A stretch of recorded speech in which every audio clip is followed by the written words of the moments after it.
سلام البنات، كي دايرين؟ لاباس عليكم؟ اليوم غادي نوجدو حلوه ديال البهله. كتجي هشيشه وبنينه بزاف ومقاديرها بساطين وموجودين في كل دار. كيف ما كتشوفوا كتجي مشققه بزاف وهشيشه.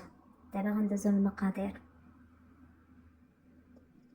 المقادير غادي نحتاجو كاس ونص ديال السنيده،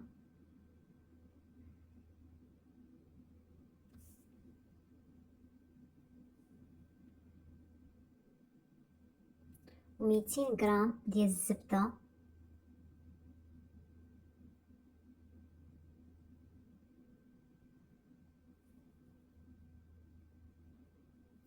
كنحاولوا نميكسيو الزبده مع السنيده حتى تذوب لينا الزبده مزيان.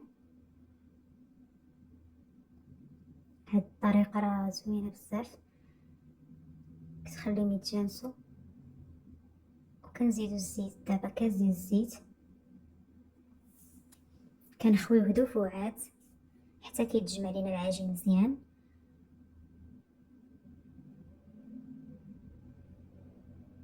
بهذا الشكل كيف ما كتشوفوا كنحاول نيكسيو مزيان حتى يتخلطوا كاع العناصر مع بعضياتهم ويوليو على شكل الطوماط.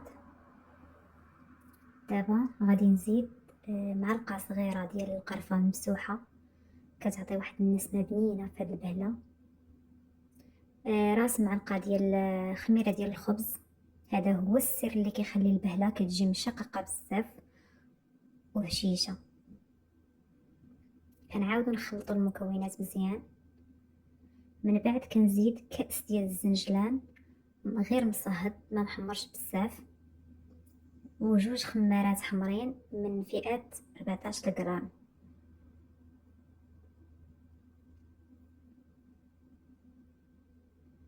كنعاودو نخلطو تاني العناصر ونضيفو الدقيق بشويه بشويه حتى كيتجمع لينا العجين. المهم هو العجين ما يكونش بزاف قاصح وما يكونش جاري. انا غنوريكم كيفاش غادي يولي. خاصو يولي يتجمع ليكم في ايديكم. ملي كيولي هكا كيتجمع يعني راه العجينه كتكون جاهزه باش اننا نبداو نخدموها. على هذا الشكل هذا ملي كتبدا تجمع على هذا الشكل صافي العجينه جاهزه. دابا غادي نجيبو الطاوه ديالنا وغادي نبداو نديرو على شكل كويرات ونبركو عليها بالكف ديالنا ديال اليد. نحاولوا ما نبسطوش بزاف باش تجي هكا مشققه وطالعه. غادي نسالي الكميه اللي عندي وغادي نديرها في الفران اللي غيكون مشعل من قبل، سخون مشعل من قبل. المهم غادي نديرها على نار اللي تكون مهيله بزاف من الفوق حتى تشقق مزيان، عاد نشعل عليها من تحت. هنا ساليت، غادي نديرها في الفران دابا كما قلت لكم العافيه تكون مهيله من الفوق.